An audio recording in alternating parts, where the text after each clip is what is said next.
और उनके साथ हरियाणा के पूर्व मुख्यमंत्री, होने वाले मुख्यमंत्री चौधरी भूपेंद्र सिंह हुड्डा जी, आपके जुझारू कांग्रेस के प्रदेश अध्यक्ष उदयभान सिंह जी, आप सभी मंच पर आ चुके हैं। मैं आप सभी का स्वागत करता हूं, अभिनंदन करता हूं और मैं निवेदन करता हूं, सर्वप्रथम जैसा कि हमारी परंपरा है, मैं निवेदन करता हूं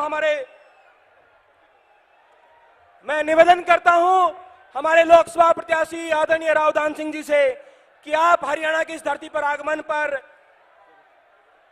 मैं सबसे पहले निवेदन करता हूं भूपेंद्र सिंह जी से, हमारे पूर्व मुख्यमंत्री, कि आप प्रतीक चिन्ह भेंट करके हरियाणा की इस धरती पर स्वागत करें, अभिनंदन करें आदरणीय नेता श्री राहुल गांधी जी का।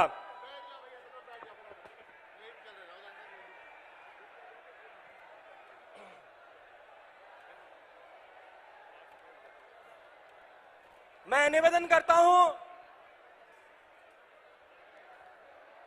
तो भूपेंद्र सिंह हुड्डा जी राहुल जी को बुके दे के स्वागत करेंगे। मैं निवेदन करूंगा हुड्डा साहब से कि वो एक बार स्वागत करें।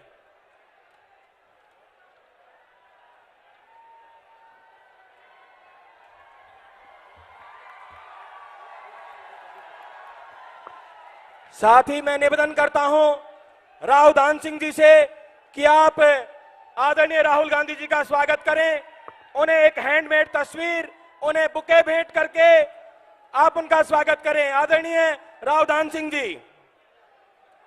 साथ ही प्रदेश अध्यक्ष उदयभान सिंह जी से निवेदन है कि आप गदा भेंट करके राहुल जी का स्वागत करें, हमारे जुझारू प्रदेश।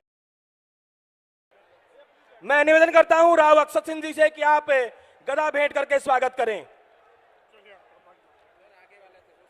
यहाँ भिवानी की ये मीटिंग में उपस्थित सभी साथियों से निवेदन, शांति करें।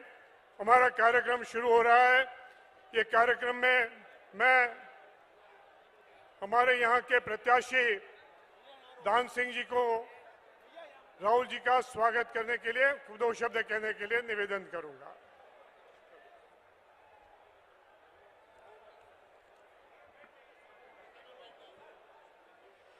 न्याय का योद्धा कहूं या कर्म का तपस्वी, संविधान का रक्षक कहूं या प्रजातंत्र का प्रहरी, हिंदुस्तान के इस कोने से उस कोने तक कदम कदम नापने वाले एकमात्र हिंदुस्तान के नहीं दुनिया के नेता, जिन्होंने अटल दुनिया को बता दिया है कि इस दुनिया में, इस हिंदुस्तान के अंदर लोकतंत्र, और लोकतंत्र के अंदर आज भी कांग्रेस के ऐसे महान नेता हैं जिन्होंने दुनिया को सबक सिखाया। ये कांग्रेस थी जिसने सबको ये बताया कि हिंदुस्तान एक हस्ती है। हमने इस देश को एक नहीं दो प्रधानमंत्री बलिदान दिया है। इस बात को ये दुनिया का इतिहास और हिंदुस्तान कभी नहीं भुला पाएगा।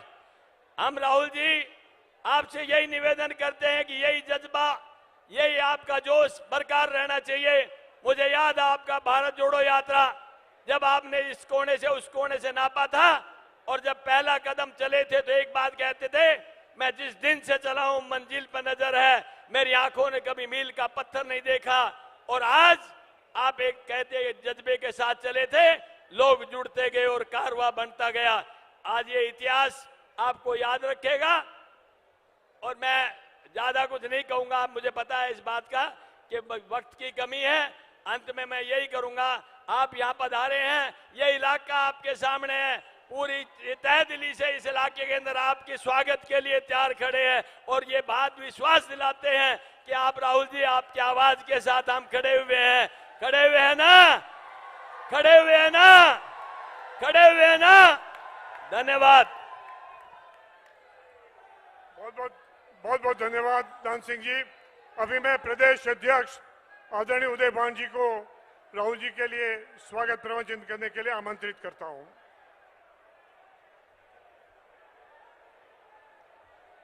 हिंदुस्तान की जन जन की आशा और विश्वास के प्रतीक अखिल भारतीय कांग्रेस कमेटी के पूर्व अध्यक्ष परम आदरणीय श्री राहुल गांधी जी, हमारे हरियाणा प्रदेश में नेता प्रतिपक्ष पूर्व मुख्यमंत्री आदरणीय चौधरी भूपेंद्र सिंह हुड्डा जी, हमारे हरियाणा प्रदेश कांग्रेस कमेटी के प्रभारी माननीय श्री दीपक बाबरिया जी, हमारे इस भिवानी महेंद्रगढ़ से बहुत ही लोकप्रिय उम्मीदवार आदरणीय भाई दान सिंह जी, मंच पर बैठे हुए मेरे सभी सम्मानित सभी विधायकगण, पूर्व विधायकगण, सभी नेतागण और दूर दूर से सारे महेंद्रगढ़ भिवानी से आए हुए सभी सम्मानित बुजुर्गों, नौजवान दोस्तों, सभी हमारी माताएं, बहनें, बच्चों, मैं आदरणीय श्री राहुल गांधी जी का इस वीर भूमि में, इस हरी भूमि में, इस शहीदों की भूमि में यहाँ पर पधारने पर हरियाणा प्रदेश की जनता की तरफ से हार्दिक स्वागत करता हूं, हार्दिक अभिनंदन करता हूं। दोस्तों, ये 25 मई का चुनाव जो 4 जून को रिजल्ट आने वाला है, इस देश की दिशा और दशा तय करने वाला है।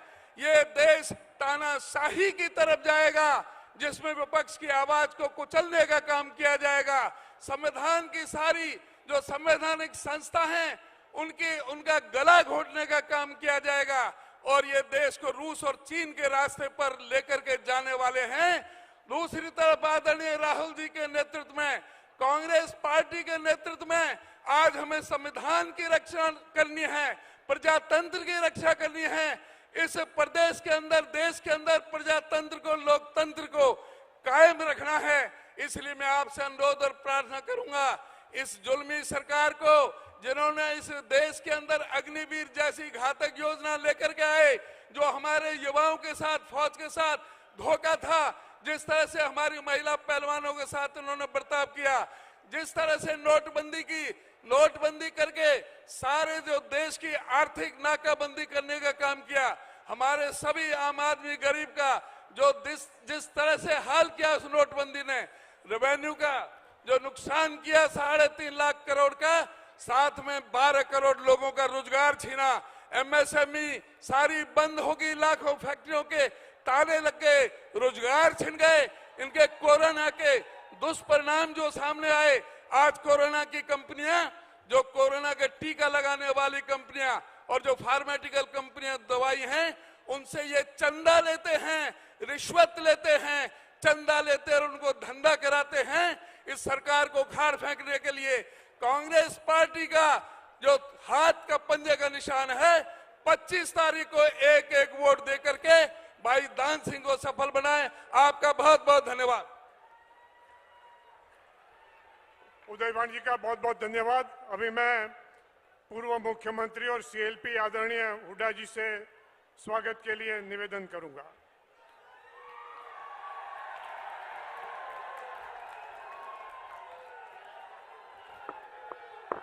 अखिल भारतीय कांग्रेस कमेटी के पूर्व अध्यक्ष व हमारे नेता राहुल गांधी जी, हरियाणा प्रदेश कांग्रेस कमेटी के अध्यक्ष चौधरी उदयभान जी, यहाँ से हमारी पार्टी के उम्मीदवार राव दान सिंह जी और विधायिका किरण चौधरी जी, विधायक सोमवीर सांगवान जी व सम्मानित मंच विधायकगण, पूर्व विधायकगण, उपस्थित मेरे बुजुर्गों, नौजवान साथियों, मातृशक्ति, प्यारे बच्चों, देखिए आज राहुल गांधी जी यहाँ आए हैं इस बहादुर भूमि पर जो कुर्बानियों से भरी हुई है। और यहाँ का जब राहुल गांधी जी भारत जोड़ो यात्रा चल रहे थे हरियाणा में, तो बहुत सारे जवानों को, जनरलों को, किसानों को मिले, खिलाड़ियों को मिले। तो ये भूमि जो हमारा है हरियाणा, जय जवान, जय किसान, जय पहलवान की है। लेकिन ये बीजेपी सरकार ने ना जवानों का छोड़ा अग्निवीर लाके, ना किसानों को जो कहा था हम आमदनी दुगनी करेंगे, वो तो आमदनी जो है दुगनी तो नहीं हुई, लागत दुगनी कर दी। और पहलवानों को तो देखा हमने, बेटियों को किस तरह घसीटा गया। तो आज राहुल जी ने जो अपना न्याय पत्र दिए हैं, उनमें सब किसान की, मजदूर की और उनके जो बहुत अच्छे प्रोग्राम दिए बताएंगे। आज पूरा देश राहुल गांधी जी की तरफ देख रहा है, इस अलायंस की तरफ देख रहा है।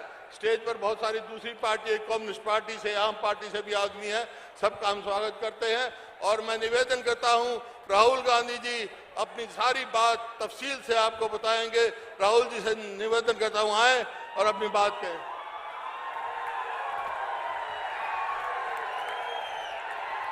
आप सबका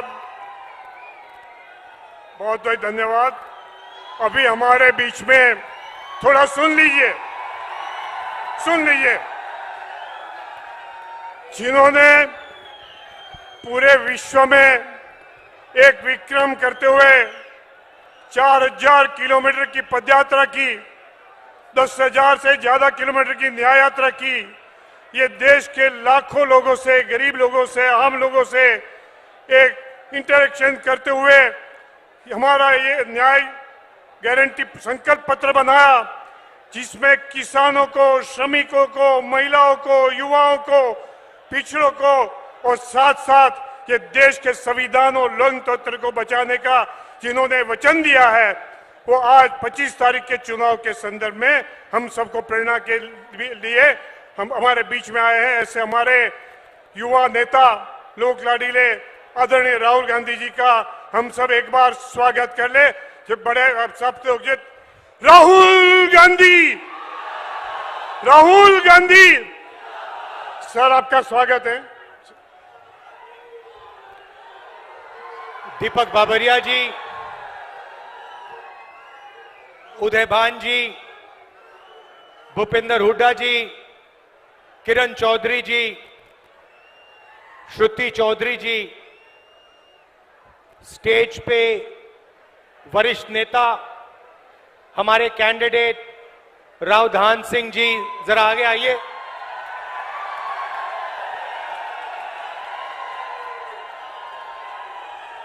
हमारे कैंडिडेट रावधान सिंह जी,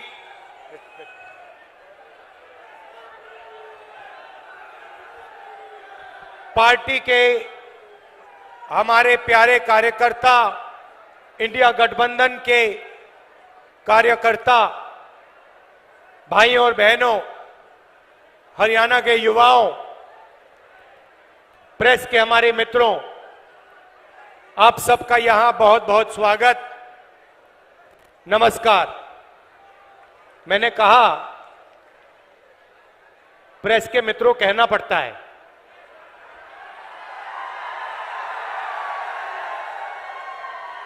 मगर ये है नहीं मित्र, ये अदानी जी के मित्र हैं, मोदी जी के मित्र हैं,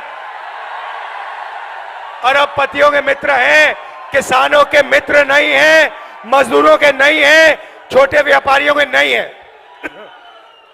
अब ये जो बेचारे यहां आपके साथ गर्मी में भीड़ में खड़े हैं, कैमरामैन, छोटे छोटे रिपोर्टर, इनकी गलती नहीं है। इनको कमाई करनी है, सैलरी लेनी है, तो जो इनको ऊपर से कहा जाता है वो कर देते हैं। मगर इनके मालिक, इनके बड़े बड़े एंकर्स, ये सारे नरेंद्र मोदी जी के मित्र हैं। भाइयों और बहनों, मैं 4000 किलोमीटर चला, कन्याकुमारी से कश्मीर, हरियाणा से निकला। रास्ते पे सब ने कहा मुद्दे बेरोजगारी, महंगाई और किसान। मीडिया में आपको ना किसान की बात दिखेगी, ना महंगाई, ना बेरोजगारी। मीडिया में आपको एक तरफ नरेंद्र मोदी का चेहरा, तो दूसरी तरफ अंबानी की शादी, 8 करोड़ रुपए वाली घड़ी। ये लोग सच्चे मुद्दे नहीं उठाते हैं। ये 2-3 अरबपतियों के काम करते हैं, तो कहना पड़ता है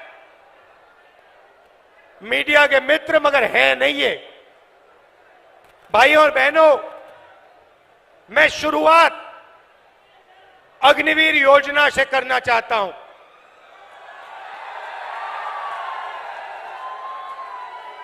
हिंदुस्तान के बॉर्डर की रक्षा हरियाणा के युवा करते हैं, बाकी प्रदेशों के युवा करते हैं।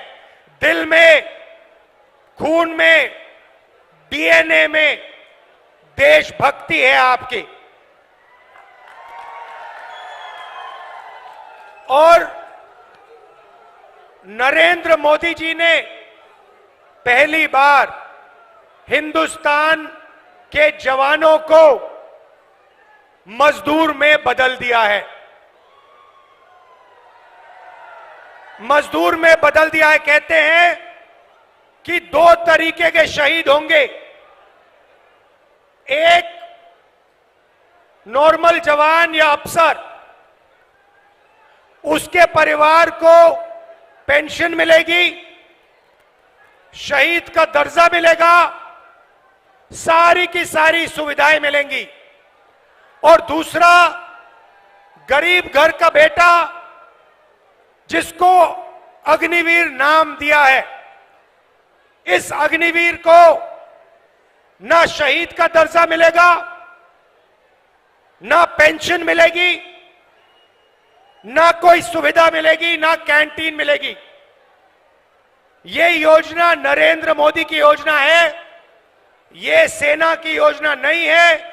सेना इसे नहीं चाहती है, ये पीएमओ से योजना बनाई गई है।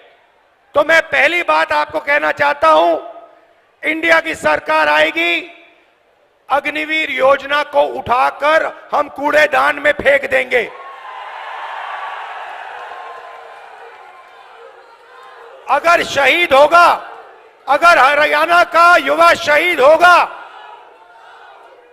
अगर हरियाणा का युवा शहीद होगा, चाहे वो कोई भी हो, एक ही तरीके के शहीद होंगे। सारी की सारी फैसिलिटीज सबको मिलेंगी, हिंदुस्तान की सरकार सबकी रक्षा करेगी, पेंशन सबके परिवारों को मिलेगी, शहीद का दर्जा सबको मिलेगा।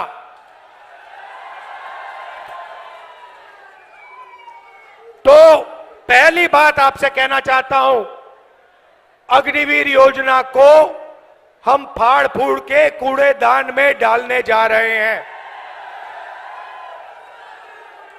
दूसरी बात, मैंने जय जवान की बात की, अब मैं जय किसान की बात करना चाहता हूं।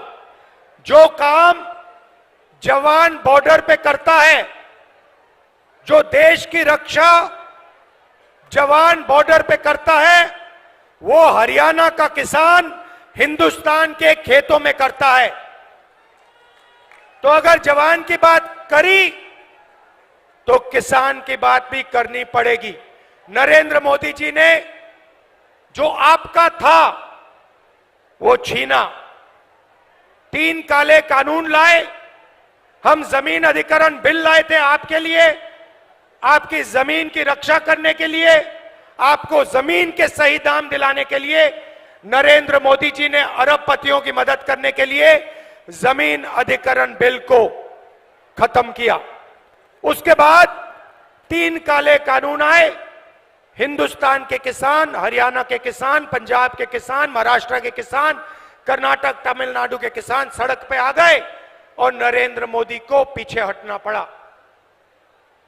नरेंद्र मोदी जी ने 22 अरबपतियों का 16 लाख करोड़ रुपया कर्जा माफ किया है।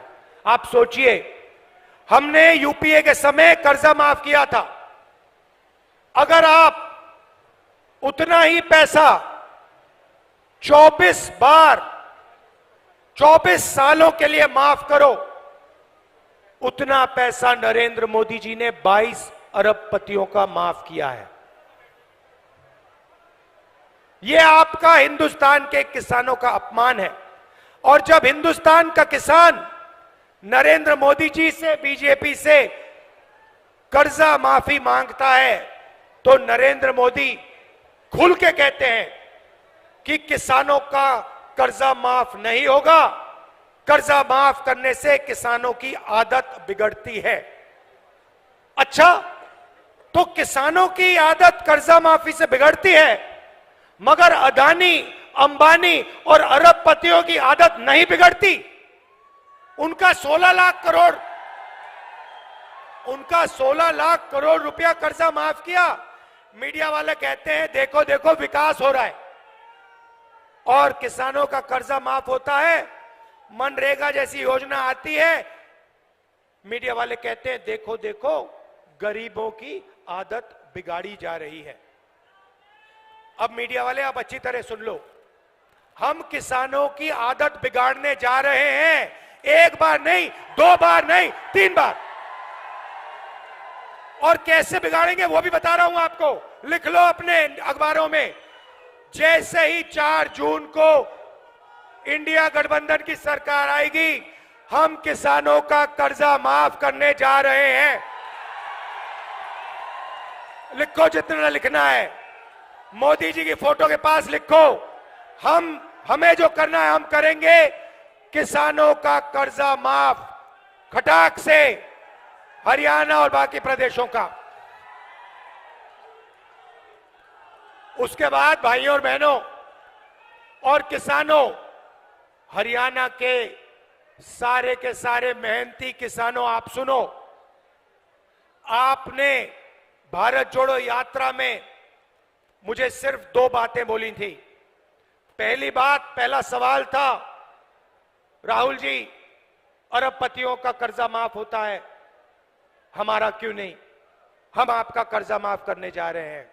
दूसरी बात आपने कही कि राहुल जी हम दुकान में जाते हैं, चिप्स का पैकेट खरीदते हैं, शर्ट खरीदते हैं, पैंट खरीदते हैं, जूता खरीदते हैं, हर प्रोडक्ट पे दाम लिखा होता है। बड़ी बड़ी कंपनी वालों को सही दाम मिलता है, हिंदुस्तान के किसान को अनाज के लिए, धान के लिए, शुगर केन के लिए, आलू के लिए सही दाम नहीं मिलता, सही दाम नहीं मिलता। और जब समय आता है तो Narendra Modi ji export import policy बदलकर हमारा नुकसान करा देते हैं। ये हजारों किसानों ने मुझे भारत जोड़ो यात्रा में कहा। तो पहली बार हिंदुस्तान की सरकार हरियाणा के किसानों के लिए कानूनी मिनिमम सपोर्ट प्राइस ला रही है। कानून बनेगा और आपको कानून मिनिमम सपोर्ट प्राइस देगी। और जहां तक कर्जा माफी की बात है, मैंने कहा एक बार नहीं होगा, हम एक कमीशन ला रहे हैं,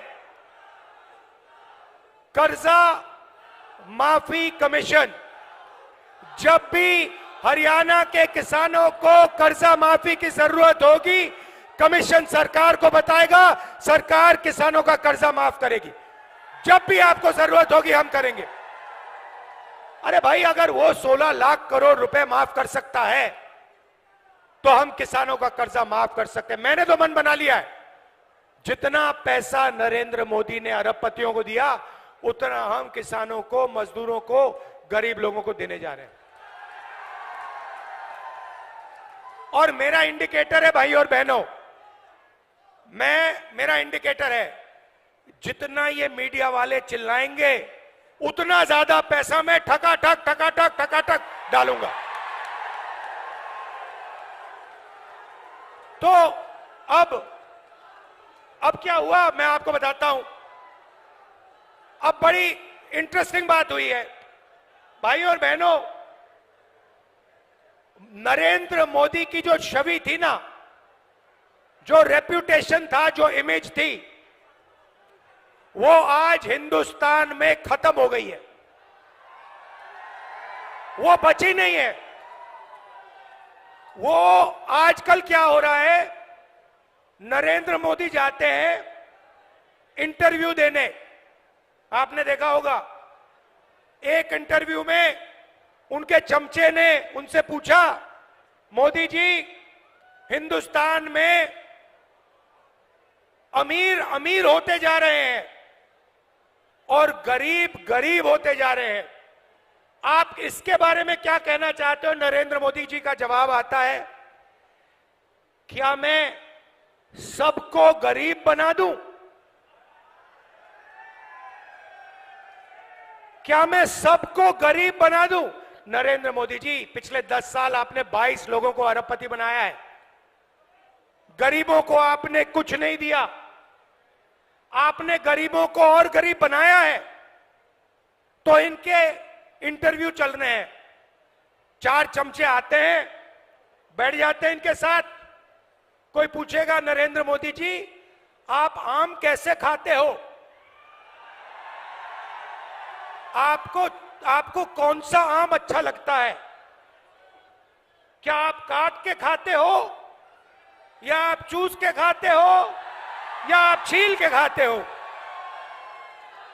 फिर नरेंद्र मोदी कहेंगे, कोविड के समय नरेंद्र मोदी कहेंगे भाइयों और बहनों ऐसे करो, कोविड से लाखों लोग मर रहे हैं, भाइयों और बहनों ऐसे करो, चलो चलो थाली बजाओ। उधर थाली बज रही है, दूसरे साइड चमचे कह रहे हैं ओ देखो देखो प्रधानमंत्री ने क्या मजेदार बात बोली, थाली बजवा दी सबसे, गंगा में लाशें बह रही हैं। फिर कहते हैं भाइयों और बहनों मोबाइल फोन की लाइट जला दो। तो इनका जो रेप्यूटेशन था, इनकी जो छवि थी, ये खत्म हो गई है, ये बची नहीं है, गुब्बारा फट गया है, धड़ाक से गया। अब क्या हो रहा है मैं बताता हूं। अब जो भी मैं चाहता हूं नरेंद्र मोदी के मुंह से बुलवा सकता हूं। आप मुझे बोलो क्या बुलवाना है, मैं बुलवाता हूं। पहले मैंने कहा मोदी जी 10 साल आपने अदानी अंबानी का नाम नहीं लिया, अब आप अपने एक भाषण में अदानी अंबानी का नाम लो। 2 दिन बाद नरेंद्र मोदी जी कहते हैं टेम्पो में अदानी और अंबानी कांग्रेस पार्टी को पैसा दे रहा है। नरेंद्र मोदी जी आपको मालूम कैसे कि टेम्पो में दे रहा है? और अगर आपको मालूम है तो फिर आपने अपने मित्रों की CBI, ED, income tax department वालों से इंक्वायरी क्यों नहीं चालू की? तो उनकी छवि खत्म हो गई है। अभी क्या इनके बीजेपी के लोग आते हैं, कभी कभी सड़क पे दिख जाते हैं, वो मेरी ओर देखते हैं और मैं जैसे उनको देखता हूं मैं कहता हूं अदानी, और सारे के सारे सिर झुका देते हैं। बीजेपी के लोग झंडा लिए खड़े, मैं कहता हूं अदानी, क्योंकि पूरा देश जानता है कि सरकार अदानी की है। मोदी जी और अंबानी की पार्टनरशिप मिलकर चला रहे हैं। एयरपोर्ट दे दिए, पोर्ट्स दे दिए, रेलवेज को देने की तैयारी हो रही है, इंफ्रास्ट्रक्चर दे दिया, हिमाचल के सेब दे दिए, सारी की सारी जमीन एक के बाद एक दी जा रही है। तो अब सवाल उठता है ये कांग्रेस पार्टी क्या करेगी? मैं 2 चीजें आज आपको बताता हूं। किसानों की बात कर दी, मगर एक हम ऐतिहासिक काम जो आपको हिला के रख देगा, हरियाणा के महिलाओं को, गरीब परिवारों को ये हिला देगा। आप सपना भी नहीं देख सकते, उस सपने को हम 4 जून को पूरा करने जा रहे हैं। अब आप सोचिए हरियाणा के सारे गरीब परिवारों की लिस्ट बनेगी। हर जात, हर धर्म के लोग, हर जात के लोग, किसान के परिवार, मजदूर के परिवार, बेरोजगार युवाओं के परिवार, जो भी गरीब है, जिनको नरेंद्र मोदी ने गरीब बनाया, उनकी लिस्ट बनेगी हरियाणा में। भैया मैं राजा नहीं हूं भैया, राजा मोदी जी हैं।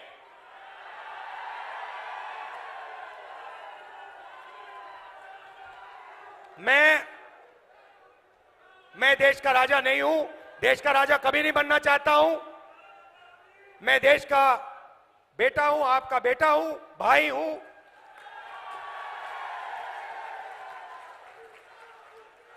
राजा मोदी जी हैं। तो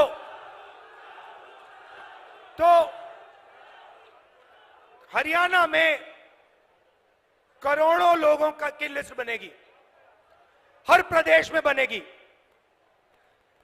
लिस्ट में से हर परिवार में से एक महिला का नाम चुना जाएगा, ठीक है। उसके बाद 4 जून को इंडिया सरकार बनेगी। 4 जुलाई को काम शुरू होगा। 4 जुलाई को हरियाणा में करोड़ों लोग जगेंगे, अपने बैंक अकाउंट को करोड़ों महिलाएं चेक करेंगी और 4 जुलाई बैंक अकाउंट के अंदर 8,500 रुपए हर महिला के बैंक अकाउंट में मिलेगा। अब आप कहोगे तो क्या हुआ? 8,500 रुपए डाल दिए जुलाई में, तो क्या हुआ? अगस्त में 8,500 रुपए, सितंबर में 8,500, अक्टूबर, नवंबर, दिसंबर, जनवरी, फरवरी, मार्च, अप्रैल, मई, जून, जुलाई, खटाखट अंदर। ऐसा झटका लगा नरेंद्र मोदी को, अब अपने भाषण में बोल रहे हैं खटाखट। भाइयों और बहनों, आपने कभी सोचा कि हरियाणा के सबसे गरीब परिवारों के बैंक अकाउंट में साल का 1 लाख रुपया सरकार डालेगी? आपने कभी नहीं सोचा था। यह काम हम 4 जून को शुरू करने जा रहे हैं और यह पैसा हर महीने आएगा और उस दिन तक आएगा जिस दिन तक वो परिवार गरीबी रेखा के नीचे होगा। वो चलता जाएगा, खटाखट अंदर। मजदूरों को मनरेगा के लिए आज 250 रुपए मिलता है, हम 400 रुपए देने जा रहे हैं। और आशा और आंगनवाड़ी में जो महिलाएं काम करती हैं उनकी आमदनी डबल। अब यहां काफी लोगों ने सवाल पूछा होगा, मैं देख रहा हूं कि महिलाएं मुस्कुरा रही हैं और जो पुरुष है ये देख रहे हैं, ये हुआ क्या? ये बैंक अकाउंट, ये महिलाओं के बैंक अकाउंट में क्यों जा रहा है, ये हमारे बैंक अकाउंट में क्यों नहीं आ रहा है? तो ये भी थोड़ा समझाना पड़ेगा ना। तो हिंदुस्तान की मैं पुरुषों को सच्चाई बताना चाहता हूं। भाइयों और बहनों, हिंदुस्तान में 21वीं सदी में घर के बाहर दोनों स्त्री और पुरुष काम करते हैं। मजदूरी भी स्त्री और पुरुष करते हैं, जॉब भी स्त्री और पुरुष करते हैं, बिजनेस भी स्त्री और पुरुष करते हैं। तो जब आप बाहर काम करते हो 8 घंटे 10 घंटे, आपको भी पैसा मिलता है और महिलाओं को भी पैसा मिलता है। आपको सैलरी मिलती है, उनको भी सैलरी मिलती है। मगर फिर 8 घंटे बाद आप घर जाते हो, ये भी घर जाती हैं और ये 8 घंटे और काम करती हैं। ये बच्चों की देखभाल करती हैं, ये भोजन पकाती हैं, ये बच्चों का स्कूल वर्क, होमवर्क देखती हैं। तो अगर आप 8 घंटे काम करते हो, ये कम से कम 16 घंटे काम करती हैं। इसीलिए इनके बैंक अकाउंट में 1 लाख रुपया जाने वाला है। मगर मैं हरियाणा के पुरुषों को बहुत अच्छी तरह जानता हूं। मैं जानता हूं कि जैसे इनके बैंक अकाउंट में 1 लाख रुपया आएगा, आप किसी ना किसी तरीके वो उनका पैसा आप भी थोड़ा सा ले जाओगे, तो फायदा परिवार को होगा और सिर्फ परिवार को नहीं होगा। भाइयों और बहनों, नरेंद्र मोदी ने अरबपतियों को पैसा दिया। उन्होंने इस पैसे को अमेरिका में, इंग्लैंड में, दुबई में खर्च किया। हम आपके जेब में पैसा डाल रहे हैं। आप इस पैसे को गांव में, छोटे छोटे कस्बों में, दुकानों में खर्च करोगे। आप shirt, pant, mobile phone, motorcycle, diesel, petrol, ये चीजें खरीदोगे। जब ये खरीदोगे, जो फैक्ट्रियां आज नरेंद्र मोदी जी ने बंद कर रखी हैं, वो सारी की सारी फैक्ट्रियां चालू हो जाएंगी, इंडस्ट्रियलाइजेशन एक बार फिर शुरू हो जाएगा और उन्हीं फैक्ट्रियों में हरियाणा के युवाओं को रोजगार मिलेगा। तो देखिए, एक काम, आपके जेब में पैसा डाला, फैक्ट्रियां चालू कर दी, आपको रोजगार भी दे लिया। तो एक प्रकार से जैसे गाड़ी में, मोटरसाइकिल में पेट्रोल डाला जाता है, वैसे ही हम हिंदुस्तान के अर्थव्यवस्था में पेट्रोल डाल रहे हैं, आपके जेब में डायरेक्ट पेट्रोल डाल रहे हैं। उसके बाद 5 जुलाई को हम चाबी घुमाएंगे, हिंदुस्तान की अर्थव्यवस्था जैसे ट्रैक्टर स्टार्ट होता है, गड़गड़ गड़गड़ स्टार्ट हो जाएगी। अब युवा कह रहे हैं कि राहुल जी, आपने किसानों की बात कर दी, आपने मजदूरों की कर दी, आपने महिलाओं की कर दी, आपने हमारी बात नहीं की। तो 2 चीजें आपको कहना चाहता हूं। हमने पता लगाया 30 लाख सरकारी रोजगार खाली पड़े हैं। हमारा पहला काम 30 लाख रोजगार आपको दिलवाने का होगा। और दूसरा ऐतिहासिक काम, हम आपको हिंदुस्तान के ग्रेजुएट्स को, यूनिवर्सिटी और कॉलेज ग्रेजुएट्स को एक नया अधिकार देने जा रहे हैं। आपको याद होगा, हमने पहले मनरेगा में रोजगार का अधिकार दिया था, उससे करोड़ों लोगों को फायदा हुआ। अब हम एक नया अधिकार ग्रेजुएट्स के लिए ला रहे हैं और आप हैरान हो जाओगे, क्योंकि किसी भी सरकार ने, दुनिया की किसी भी सरकार ने आज तक यह नहीं किया है। हम आपको पहली नौकरी पक्की का अधिकार देने जा रहे हैं। होगा क्या? हरियाणा में प्राइवेट सेक्टर में, पब्लिक सेक्टर में, सरकारी अस्पतालों में, सरकारी कॉलेजेस, यूनिवर्सिटीज में, सरकारी ऑफिसेज में ये नौकरियां आपको मिलेंगी। 1 साल की नौकरी होगी, बेहतरीन ट्रेनिंग आपको मिलेगी और 1 साल के काम के लिए आपके बैंक अकाउंट में 1 लाख रुपया आपको मिलेगा। और हर महीने जैसे महिलाओं के बैंक अकाउंट में 8,500 रुपए आ रहा है, वैसे ही हिंदुस्तान के बेरोजगार युवाओं के बैंक अकाउंट में खटाखट 8,500 रुपए अंदर। अब आखिरी बात मैं हरियाणा की करना चाहता हूं। देखिए, जब हमारी सरकार थी, हरियाणा में जब हमारी सरकार थी, आपने हिंदुस्तान को रास्ता दिखाया था। विकास हुआ तो यहां हरियाणा में हुआ, इंफ्रास्ट्रक्चर बना, गुड़गांव आपने दिया, मेडल्स आपने दिलवाए, ओलंपिक मेडल्स आपने दिलवाए, जो हमने स्पोर्ट्स इंफ्रास्ट्रक्चर का काम किया था। तो अब समय आ गया है, आपको देश को रास्ता दिखाना पड़ेगा। यह आपकी जिम्मेदारी है, मैं आपको छोड़ने वाला नहीं हूं। यह हरियाणा जो है पूरे देश को रास्ता दिखाता है, यह आपकी जिम्मेदारी है। अब आप देश को रास्ता दिखाइए, विकास का रास्ता, इंफ्रास्ट्रक्चर का रास्ता, ओलंपिक्स वाला रास्ता। और सबसे जरूरी, जो ये नफरत फैलाते हैं, नरेंद्र मोदी जो नफरत फैलाते हैं, इसके खिलाफ, ये इनका जो नफरत का बाजार है, इसमें आप सब मिलकर मोहब्बत की दुकान खोलिए। और ये पता लग गया है भैया, भाई और बहनों, कि यहां पे आंधी आने वाली है, कांग्रेस पार्टी का तूफान आ रहा है, हवा चल रही है, धमाके से यहां पे सारी की सारी सीट कांग्रेस पार्टी, इंडिया गठबंधन को मिलने जा रही है। आप इतनी गर्मी में आए, इतने प्यार से आपने मेरी बात सुनी, खत्म मैं इस किताब से करना चाहता हूं।